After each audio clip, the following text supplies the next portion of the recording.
You listen to A Ghostwriter in his shell, the Aiden Yagu podcast.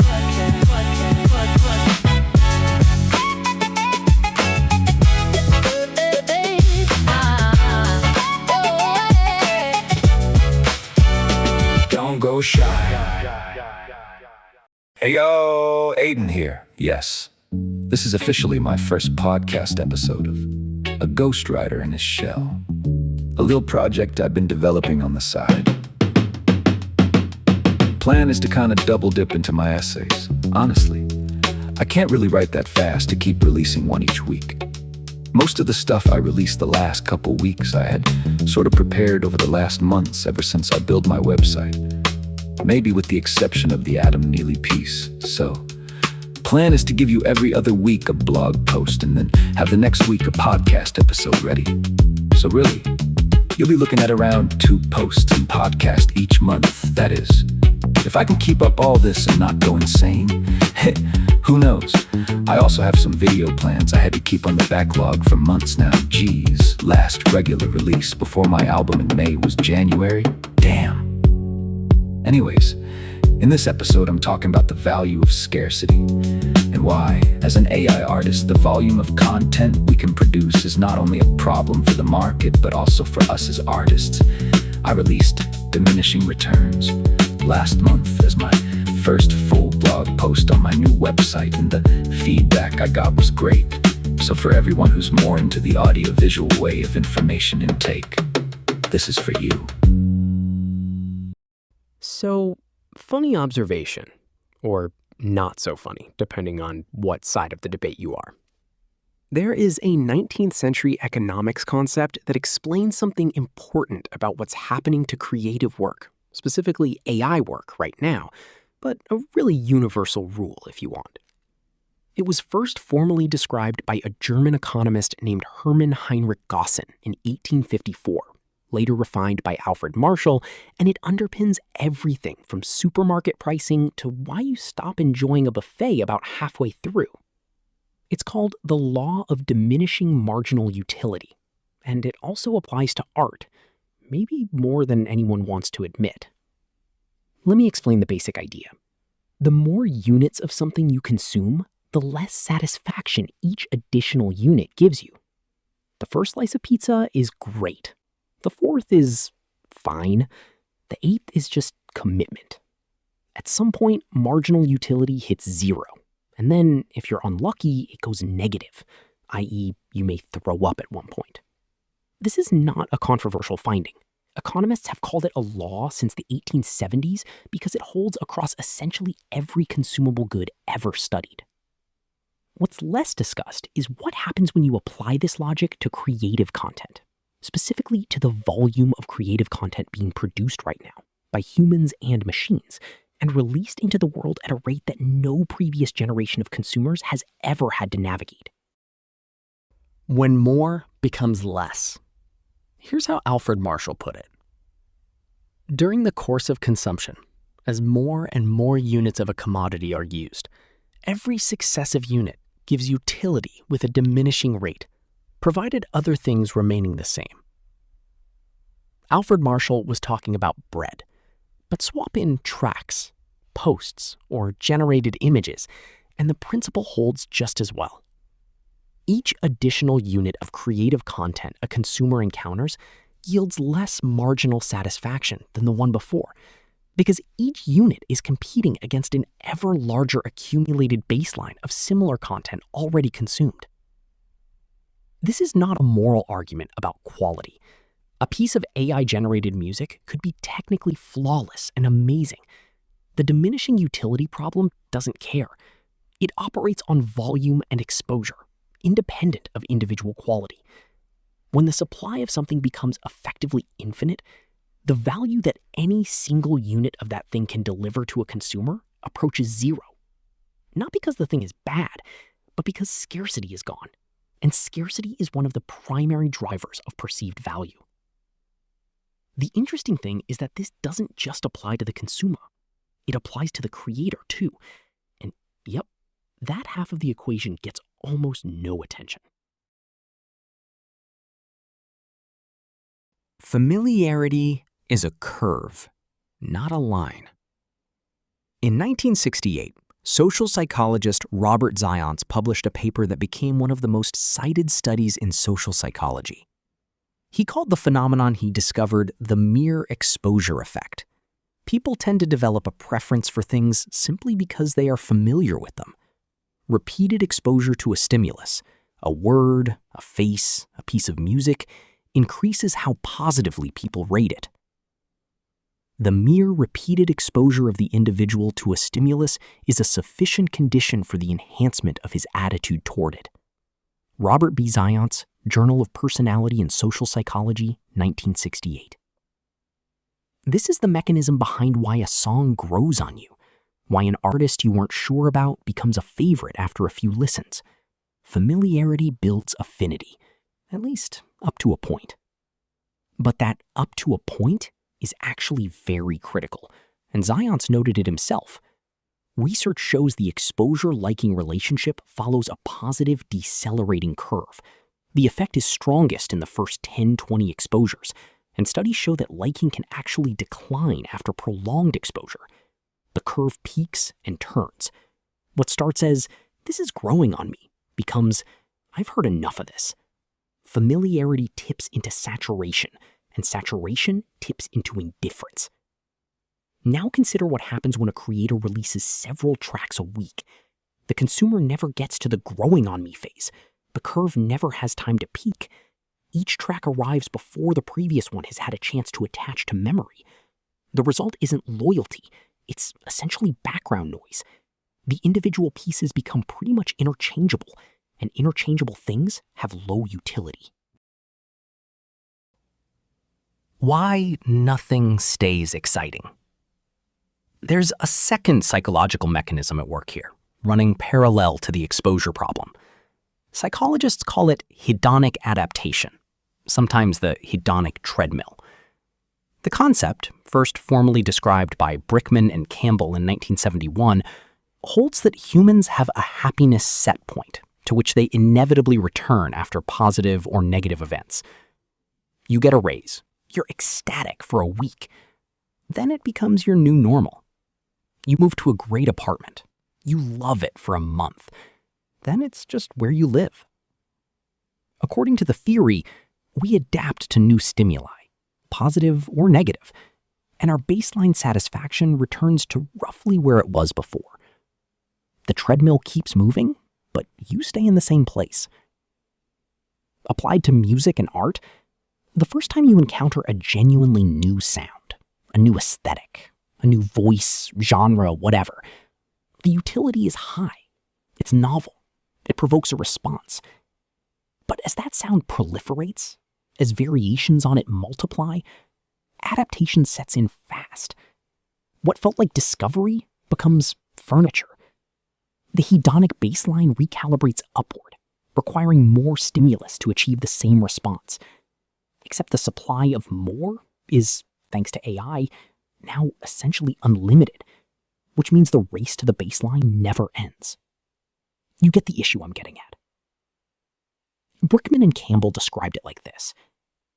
No matter how much good fortune you accumulate, you tend to return to a stable level of happiness. The same mechanism applies to creative consumption.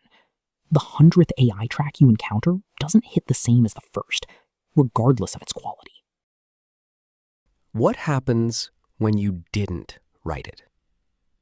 Here's the part of this conversation that almost never comes up. The diminishing utility problem doesn't only affect the audience. It affects, maybe especially, the person releasing the work. In 2012, a team of researchers at Harvard, Yale, and Duke published a study on what they called the IKEA effect, the well-documented cognitive bias where people place disproportionately high value on things they helped create. Norton, Mochon, and Ariely found that participants were willing to pay 63% more for furniture they had assembled themselves than for identical pre-assembled furniture. The effort invested in making something transfers directly to how much you value it. Labor alone can be sufficient to induce greater liking for the fruits of one's labor. Even constructing a standardized bureau, an arduous, solitary task, can lead people to overvalue their often poorly constructed creations. Norton, Mochon, and Ariely, Journal of Consumer Psychology, 2012. The inverse of this is also true, and it's the uncomfortable part. When you didn't struggle to make something, when the effort was minimal, when the decisions were made by a prompt and a machine, the attachment is proportionally weaker. The work may sound good, but it doesn't carry the weight of having been yours in the way that something you labored over does. Think about it practically.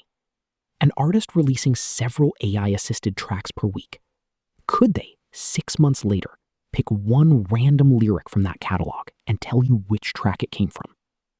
Could they tell you what they were thinking when they made it, what problem they were trying to solve, what it cost them? A friend of mine in the community keeps saying there is an emotional tax in writing. I very much understand what he means with that. And for most human-written work, the answer to my earlier question is yes. The struggle creates the memory.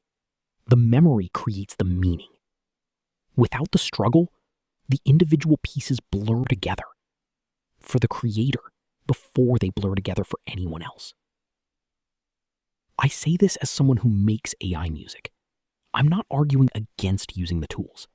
I'm arguing that volume is a trap for all of us. That releasing everything constantly is not the same as releasing something. The tools don't change the economics of attention. If anything, they make them more brutal because everyone now has access to the same machine. How value gets destroyed in 4 steps. Step 1, supply becomes effectively infinite. When the cost of producing a unit of creative content approaches 0, supply is limited only by the creator's willingness to publish. With AI tools, that cost is now near 0 for audio, image, and text. Supply uncouples from effort. Step 2, scarcity disappears, and so does one driver of value. Scarcity is not the only source of value, but it is a real one. Economists since the 1870s have noted that utility and rarity are linked. When something is plentiful, each unit is worth less, not because the individual unit changed, but because the market for that unit changed. Step 3, the exposure curve never completes. Zayant's research shows that the liking exposure curve needs time. Tracks released faster than an audience can absorb them never reach their potential peak. The mere exposure effect maxes out around 10 to 20 presentations, but only if those exposures are spaced and memorable. Volume prevents depth. Step 4, hedonic adaptation resets the baseline constantly. Each new piece of content raises the floor for what registers as novel. Audiences adapt quickly. The stimulation required to break through keeps rising, but the marginal utility of each additional piece keeps falling. This is not a taste problem. It's a neurological one. The machine doesn't know when to stop. None of this means AI-generated creative work has no value. Some of it is extraordinary. The tools are genuinely powerful. But the tools have no sense of diminishing returns. They don't feel the saturation. They don't get tired of their own output. The creator has to supply that judgment, and the platform incentives almost universally push in the opposite direction. Post more, release more, stay visible. The algorithm rewards frequency. The result is a market that looks like a buffet where every dish is free and infinite. Economists would predict exactly what happens next. Consumption goes up, but marginal utility per unit collapses. People eat more and enjoy it less. The individual dish stops mattering. The entire category loses prestige. There's a name for this in economics too, Gresham's law, adapted loosely. When cheap supply floods a market, It can crowd out the space where high-value work would have lived. Not because the high-value work disappears, but because the signal-to-noise ratio degrades until the audience can no longer tell the difference and stops trying. The antidote isn't quality control in the conventional sense. It's scarcity by choice. It's restraint as a creative decision.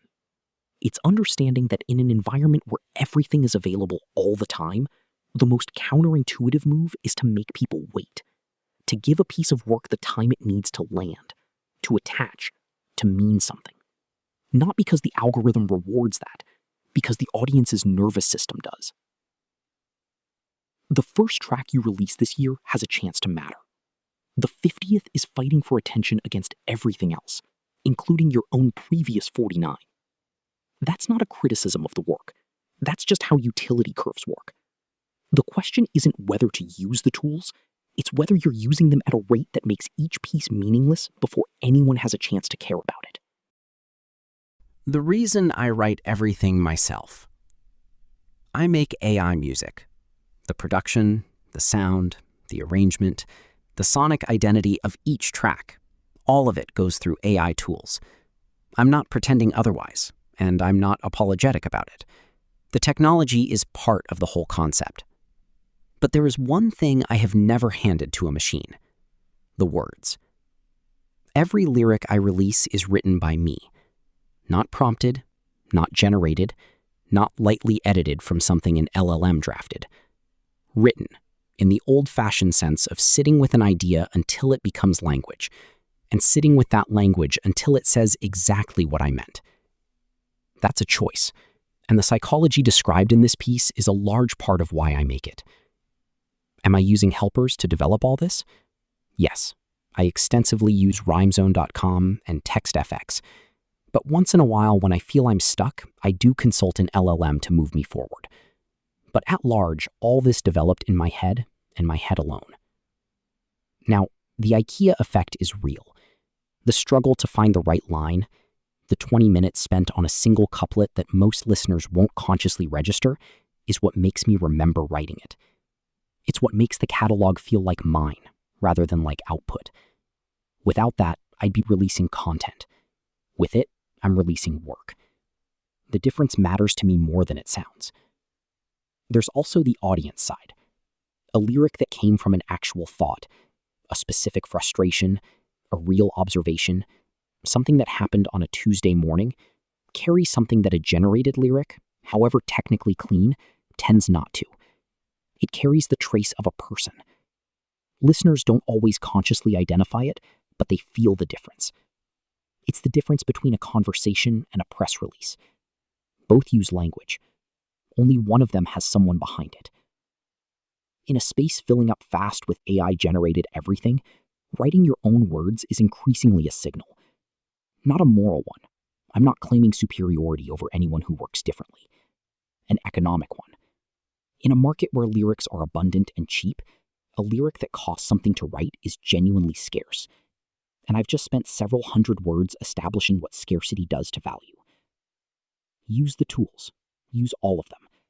But understand that the marginal utility of your work is determined partly by what you put into it, not just what comes out of it. If the effort is zero, the attachment will be close to zero. For you, and eventually for the people listening. Writing your own words is not a rejection of AI. It's an application of everything this piece is about. Do you agree? Do you think I'm full of shit? Let me know in the comments. You've been listening to A Ghostwriter in a Shell, the Aiden Yagu podcast, an AI production by Aiden Yagu. Now, don't go shy.